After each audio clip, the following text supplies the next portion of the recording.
الاخوان السلام عليكم، كنتمنى تكونوا كلكم بخير وعلى خير. مرحبا بكم جديد في القناه ديالكم شروحات بالدارجه. في هذا الفيديو الخوت تعرفوا معايا الطريقه كيفاش تقدروا تغيروا الرقم السري ديال التطبيق ديال بريد بنك موبيل. داك الكود باش كتفتح لابليكاسيون بغيتي تبدلو الطريقه سهله بزاف بلا ما تمسح التطبيق وتعاود تانستالي او لا تمشي للوكاله. الطريقه سهله بزاف وغير من هاد لابليكاسيون تقدر تغير الكود. الناس اللي مازال ما فعلوش هاد لابليكاسيون نخلي لكم في الوصف الطريقه ديال التفعيل. المهم حنا كنكتبوا الكود ديالنا باش نفتحوا لابليكاسيون وغتفتح معنا لابليكاسيون على هاد الواجهه. اوكي الخوت، من بعد الخوت غنضغطوا حنا على الاعدادات هذه اللي تحت الخوت هذه اولا بارامتر الا كنتي خدام باللغه الفرنسيه. من بعد الخوت كتفتح معنا هاد الصفحه. هاد الاختيار الاول، الاختيار الثاني هو ديال الرمز السري اولا الرقم السري، كنضغطوا عليه تغيير الرقم السري.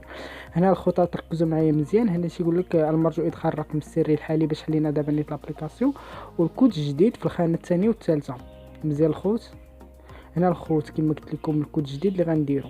هنا الخوت يقول لك المرجو ادخال الرقم السري من الصعب الكشف عنه، زعما ما يكونش متابع بحال 000، يكون مخلط ما بين 7 8. المهم يكون ارقام مخلطين.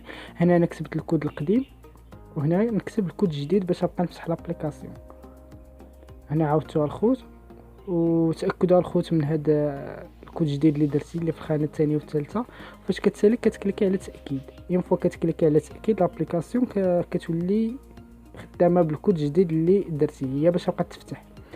المهم الخوت انا ما بغيتش نبدل الكود، هادشي اللي كاين الخوت في هذا الفيديو. نتمنى يكون عجبكم. ما تنساوش الخوت تابوناو معنا في القناه وتفعلوا الجرس باش اي فيديو تحط على بريد بنك او بريد بنك موبيل يوصلكم ان شاء الله على شكل اشعار في التليفون ديالكم. يلا السلام عليكم، نتلاقاو في فيديو.